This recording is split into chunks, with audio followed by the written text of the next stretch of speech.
to siemna ni onge lony e siasa wani. Obede batha ka kendo winjo ko admit. Kendo kata ne komi kanyo winjo ko admit. Ni pok gichiwo lwasi ne jo Kenya. Mondo dak go nego bed ni gidak. Kendo winjo ko admit ni sirikende osebedo ka neko makata margi ni pod neko. Ang'o matamo wacho? Vision kata lek mar chopo kamoro ber makata an sani an gi lek madwa ni ka chieng' moro Nyasaye nyalo taya ma chopo higni 10 tawe nyithinda kamoro to nyithinda gi bende nyaka kaw lek nani madhi go nyime ma chope kamoro. Mane momiyo Kibaki nowenwa lek mare ma 2030 maka wono chiegni chopeni. Along the way ng'ukruok obedo osiepna di winjo ka wacho ni 2060 onego bed ni wan gi industrialization mathoth. To sani to industrialization go kang'eni gionge koso gintie. Penjo machanda en ni sirikande gini jo Kenya manomi lek by 2030 along the way kawuono bedo more useless molo any other time. Ja Kenya kawuono kidhiyo kaka nyaka man gi masters wuotho ka fodho malwete.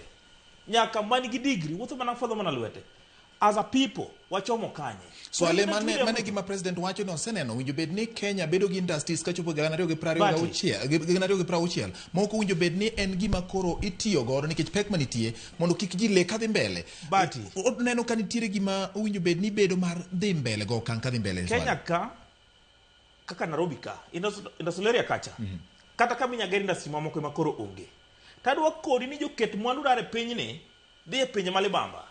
Jo ket mwandu konyi kata biro ka osuru ni malo makata kaka jaket mwandu bi tabu nyi winjo kamoro dar Mount Kenya kucho kinyiso ni gole mit belia aonge gineno moromo to na nene ka jatend piny machon ne wache ka omiyo luosi mose ket gi serikal ni ok nya yie wachop karna vision 2040 kara 2042 kwanya chop itemo nyisa ngo jo Kenya onego demand duoko mari gini beach mane President William Ruto singogi. Kwase yudo mano to wanyalo yudo jatelo manyalo kawo Kenya matere 2060 no. Nikech jatend piny masani to ose prove ni en onge gi haja ma 2060 no gi dhano.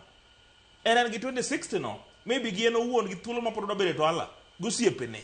Jatelo no nyalo bedo ng'a manyalo tero ji 2060 kopogore gi lek 2060 Linda Mwananchi ema biro bedo ni rule piny ni.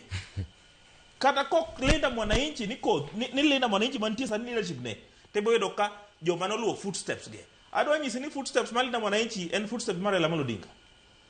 Jatelo mane piny luo gone mana pedho ne mana leso. Omiyo Linda Mwananchi be masani dhi pedho ne leso.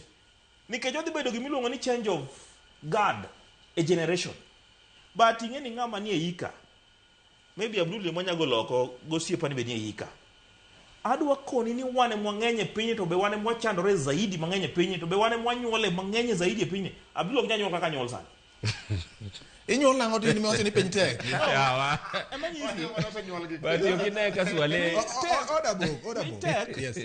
Manyiso ni ng'ama ni rika wane e ng'ama chandore pinyi mang'eny mogik. To en ng'ama nyaka koro wuog oko mondo wach Nyasaye chandora moromo. Weu gi ka tem ng'ama chielo. Okay. Onge ng'ama bas na mosetele piny ni ma neno ko mess up gi country. Ma wacho ni ng'ani ne nwakete nikech en rikawa to noketho piny. King'iyo pinje mosetelne gi vijana. Botswana dhi maber kabisa. Barack Obama noloso Amerika ka jahigni 42. Omiyo sani be gimiwa thuolo. Kata bana kombe magod bura. Jodongo wada luoma. Mana ni mar rieko nyaka yudre iwa. Otherwise wadhi ka od bura no tek. Okay. Abdullah ng'oma ni ing'iyo ne Swaleh to Ismail. Aneno kaka Swaleh kuro kawo jo Kenya keto gi tero in circles gi miriambo ma ok donji. Ni wan gi vision 2030